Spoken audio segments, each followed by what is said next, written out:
సింగరేణిలో గుర్తింపు కార్మిక సంఘ ఎన్నికలు జరిగి దాదాపుగా సంవత్సరంన్నర గడుస్తుంది. ఎలక్షన్లో మరి కార్మికుల దగ్గరికి వెళ్ళినప్పుడు మరి అనేకమైన హామీలు ఇచ్చినటువంటి గుర్తింపు కార్మిక సంఘం మరి సంవత్సరంన్నర కాలంగా మరి కార్మిక వర్గం ఇచ్చినటువంటి హామీలను నెరవేర్చుకోవడంలో విఫలం చెందిందనే కార్మికులంతా గగ్గోలు పెడుతుండ్రు. మరి ఈ సందర్భంలో ఐఎన్టీయూసీ సెక్రటరీ జనరల్, తెలంగాణ రాష్ట్ర కనీస వేతనాల బోర్డు చైర్మన్ మా నాయకుడు జనక్ ప్రసాద్ గారి నాయకత్వంలో ఈ నెల 8-9 తారీఖులలో హైదరాబాదులోని ఐఎన్టీయూసీ ఆఫీసులో మరి జనక్ ప్రసాద్ గారి అధ్యక్షతన 9 మంది కోర్ కమిటీ సభ్యులు, అదేవిధంగా మరి సింగరేణిలో ఉన్నటువంటి అన్ని ఏరియాల ఉపాధ్యక్షులతోని ఒక అత్యవసర సమావేశం ఏర్పాటు చేసి మరి ఆ సమావేశంలో సింగరేణి కార్మికులు ఎదురు చూస్తున్నటువంటి ప్రధానమైన సమస్యలైనటువంటి మరి సొంతింటి పథకం, పెర్క్స్ మీద ఇన్కమ్ ట్యాక్స్ మాఫీ, మరి రోజు రోజుకి మూతపడిపోతున్నటువంటి బొగ్గు గనులను మరి ఏ విధంగా కొత్త గనులను తీసుకురావాలి, మరి ఏ విధంగా కార్మిక వర్గానికి మరి మంచి చేయాలన్న ఉద్దేశంతో మరి సమావేశం నిర్వహించడం జరిగింది. మరి ఆ సమావేశంలో మరి ఖచ్చితంగా మరి గుర్తింపు కమిటీలో మరి సింగరేణి కార్మికులు ఎదుర్కొంటున్నటువంటి ప్రధాన సమస్యలైనటువంటి సొంతింటి పథకాన్ని ఏ విధంగా మరి అమలు చేయించాలి, అదేవిధంగా 3 సంవత్సరాల కాలంగా పనిచేస్తున్నటువంటి కార్మికులకు మరి 12 నెలల జీతం రాకుండా 9 నెలల జీతం వచ్చి 3 నెలల జీతం మరి ఇన్కమ్ ట్యాక్స్ పేరు మీదనే మరి పోతుంది. కాబట్టి మరి ఈ పెర్క్స్ మీద ఇన్కమ్ ట్యాక్స్ను కూడా ఏ విధంగా రద్దు చేయించాలి, ఏ విధంగా మరి కంపెనీతో కట్టించాలని దాని మీద మరి సుదీర్ఘమైన చర్చలు మరి ఆఫీసులో మరి చర్చలు మా సభ్యుల మధ్య జరగడం జరిగింది. మరి దాంట్లో మరి జనక్ ప్రసాద్ గారి నాయకత్వంలో మరి ఉన్న సభ్యులందరూ కూడా ఏకగ్రీవ తీర్మానం చేయడం జరిగింది.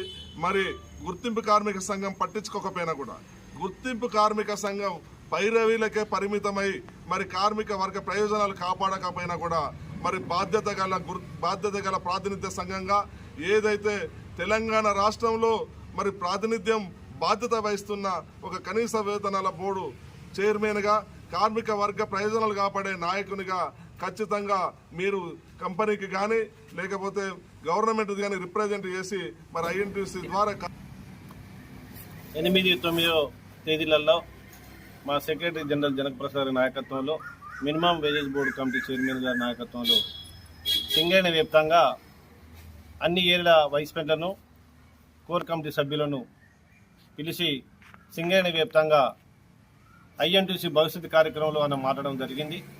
ఆ భవిష్యత్తు కార్యక్రమాలలో ఆర్కేఓసి బంద్ అయిన విషయంలో కానీ, చెన్నూరు ప్రాంతంలో 2 గనులు కూడా గతంలో కూడా మూతపడితే అవి కూడా తెరిపించడం కొరకు కానీ, ఇక్కడ ఉన్నటువంటి మెయిన్ పవర్ను మందమరిలో ఇంకా కూడా 4,000 మెయిన్ పవర్ను 5,000 కూడా చేయాలన్న అభివృద్ధి చెందిన కార్యక్రమాన్ని కూడా ఈ కోర్ కమిటీలో ఈ నిర్ణయాలు తీసుకోవడం జరిగింది. మిత్రులారా, గతంలో కూడా మేము ఐఎన్టీయూసీ మేనిఫెస్టోలో పెట్టినటువంటి సమస్యలన్నీ ఈ గవర్నమెంట్ ఉన్న సమయంలో తీర్చిదిద్దామని చెప్పి మా సెక్రటరీ జనరల్ జనక్ ప్రసాద్ చెప్పడం కూడా జరిగింది. అదేవిధంగా మొన్న ఐటీ మంత్రి గారిని కానీ, మా గృహ నిర్మాణ పథకాల మంత్రి గారు పొంగులేటి శ్రీనివాసరెడ్డి గారిని కానీ, మా సింగరేణి సిఎన్ఎండి బలరాం గారిని కూడా కలిసి మా 22 మందితోటి మెమోరాండం ఇచ్చి సింగరేణి భవిష్యత్తు కార్యక్రమంలో ఐఎన్టీయూసీ తీసుకోబోయే నిర్ణయాలు రాబోయే రోజులలో మళ్ళా పూర్వ వైభవం రావాలంటే ఈ సింగరేణిలో 1,16,000 కార్మికులు ఉండేది. అదేవిధంగా కూడా మళ్ళా ఇక్కడ ఉన్నటువంటి మళ్ళా ఉద్యోగ రీత్యా కానీ, ఐటీ రంగ సంస్థలు కానీ, మిగతా సిమెంట్ రంగ సంస్థలు కానీ మళ్ళీ యథావిధంగా కార్మికులను తీసుకుంటే మళ్ళా 1,16,000 కార్మికులు రావడానికి సిద్ధంగా ఉంటారు. కాబట్టి నిన్నగాక మొన్న కూడా మా జనక్ ప్రసాద్ గారి నాయకత్వంలో సింగరేణి వ్యాప్తంగా మళ్ళీ పునర్నిర్మాణం కొరకు మళ్ళీ ఎలక్షన్లు కూడా 2 సంవత్సరాలు ఎలక్షన్లు కూడా జరుగుతాయి. ఆ ఎలక్షన్లు కూడా ఐఎన్టీయూసీ పూర్వ వైభవం రావడానికి, మా మేనిఫెస్టోలో ఉన్నటువంటి డిమాండ్ పూర్తిగా సాధించడానికి అవన్నీ నిర్ణయం తీసుకున్నాం. గతంలో కూడా మేము ఏ విధంగా ఐఎన్టీసీ నిర్ణయాల మేనేజ్మెంట్ తోటి కొట్లాడి కార్మిక హక్కులను కాపాడినామో అదే విధంగా కూడా మళ్ళీ కాపాడడానికి మేము ఐఎన్టీసీ కూడా సిద్ధంగా ఉన్నది.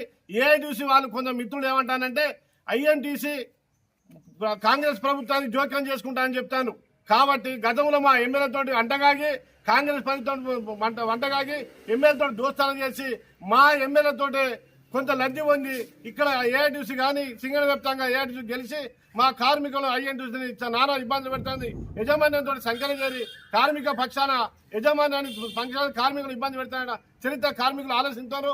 రాబోయే రోజుల్లో కూడా ఐఎన్టీసీ దీన్ని పూర్తిగా యజమాన్యాన్ని ఖండించి కార్మిక పక్షాన ప్రతి డిమాండ్ కూడా ఐఎన్టీసీ ముందుండి కార్మిక పక్షాన పోతాడని చెప్పి ఈ యొక్క వేదిక ద్వారా కార్మికులందరికీ ధన్యవాదాలు తెలియజేస్తున్నాం.